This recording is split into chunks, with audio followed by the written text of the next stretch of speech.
Let me tell you something. If tomorrow wasn't promised, what would you give for today? Forget everything else. Forget everything else.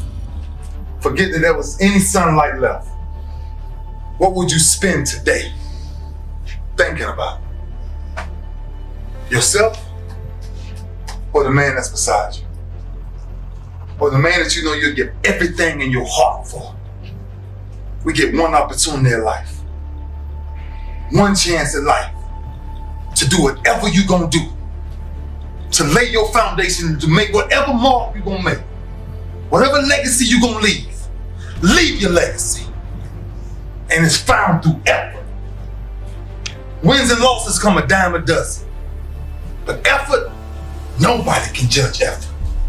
Because effort is between you and you. Effort ain't got nothing to do with nobody else. So that team that think they're ready to see you, they think what they seen on film, they ain't saw what film shows. Because every day is a new day. Every moment is a new moment.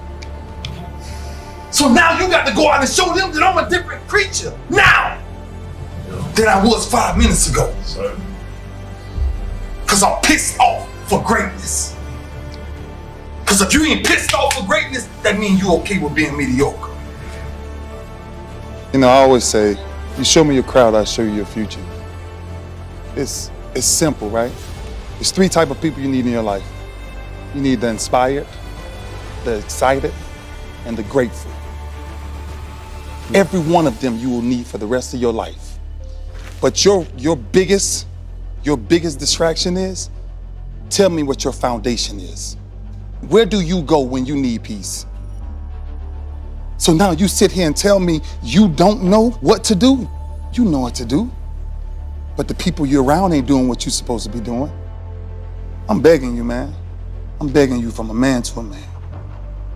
Let go. Let go. Let go of these people who you know aren't for you. I don't care how fast and how you jump. Sooner or later, you won't have nothing to fall back on, my man. It's like a house built on sand. As soon as the wind and the water come by, it's gone. That's where your dreams go. There's not a person on my team in 16 years that has consistently beat me to the ball every play. That ain't got nothing to do with talent. That's just got everything to do with effort. Nothing else. 15 straight years. 12 Pro Bowls later, if you want numbers. I done saw all of it. And the only thing that's kept me around is my effort. So when you put on this, all I ever knew, because I wasn't the #1 recruit, I wasn't the #1 linebacker, I wasn't even in the media guy. All I ever knew was effort will get me seen on tape. Effort will get me noticed to get to the league. Effort would one day take care of my mom and my kids. Effort, which is between you and you. Nobody else can give you effort. Effort is within inside, man. There's 2 sides of pain that I don't think a lot of people really understand, right? There's one side of pain that's the suffering and the discomfort side of pain. That's why everybody raised their hands when I first asked, have everybody ever been through pain? Because that hurts. You remember what that felt like. But then there's another side of pain that's called effort. It's called glory. It's called, if you can find a way to push through pain, there's something greater on the other side of it. And if you never tap into it, it's because the first time you felt it, you backed off. First time you felt, that burn, the first time you felt, it's too much. And we rationalize with ourselves to where we automatically stop. That's why a bunch of us give up so much in life so quickly. That's why kids have a problem finishing things in today's time. Because as soon as they feel a small bit of discomfort, of things ain't right, they're gone. I can't do it no more. But suppose I told you the greatest pain of my life is the reason I'm standing here today. Suppose I was able to share with you my routine was so crazy, man. I was seeing almost 9 doctors for 9 weeks. 6 a.m. to 2 a.m. every morning. 10 days from tricep repair surgery.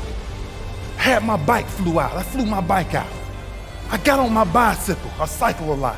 I got on my bike, and I tried to grip the bar, and I couldn't grip it. Didn't have enough strength. And I sat there for 30 minutes until I made up in my mind, stop crying, and grip the handlebars. Just grab the bar. See, sometimes we think the pain is what controls us. It's actually our subconscious mind that if we ever tapped into that, that's what dictates most of our lives. And I'm sitting there and I said, just squeeze it. And I squeezed it. 10 days out. And I started riding a bike 10 days out. Because see, pain is tricky. Because if you don't control pain, it'll control you. I want you to research the story of David and Goliath. I want you to understand what the king told David when he put on the armor on David, and he said, I want you to fight Goliath with this armor because he's huge, he's 9 foot tall. And David said something that was very key to the king. He said, King, I can't fight your fight. I got to fight my fight. It's about fighting our fight. 2005, I had one of the most tragic injuries ever. And I couldn't help my team. So the leader was took away, so there could be doubt. But if you still have a leader, and Joe Flacco, you got to rally around him. You got to get behind him, and it ain't about wins and losses. It's about loyalty. It's about understanding. I'm gonna make the play, or I'm gonna watch the play be made. It's simple. It's if I can tell my safety, you cover this because I'm going this time. It's a man on a man every time you play the game. It'll never change. It's about winning one-on-one battles. Fight your fight. It's our fight to fight. 1 and 6 doesn't define who you are. What defines who you are is what you do when you 1 and 6. What the man you will fight for. Just everything you got today. Not because of the scoreboard, but because when this game ends, you have a brother to call for life, knowing you gave everything you had. If the lion is the king of the jungle, how can he be the king of the jungle? If he's not the biggest, the elephant is probably one of the biggest. He can't be the fastest because that's a cheetah. He can't be the smartest. So he's not the biggest, the fastest, or the smartest. So how does a lion become the king of the jungle? His mentality. That's the only difference of a lion and an elephant. When a lion walks up and sees an elephant, he thinks lunch. An elephant thinks run. And it's all mentality. Because when a male lion walks up, he may be outnumbered by a pack of hyenas, but I'm king of my jungle because of my mentality.